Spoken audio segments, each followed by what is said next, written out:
eh. Tingnan mo, lalambot yan.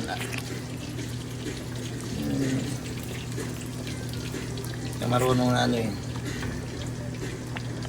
Hindi ko kalinagyan ng ano yan dahil pag pinirito mo na may itlog, pagkahaon,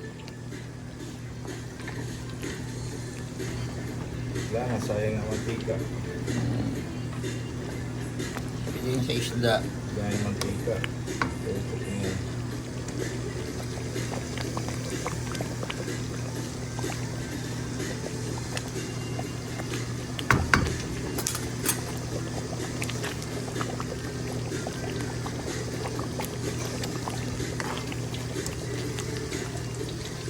Beef curry.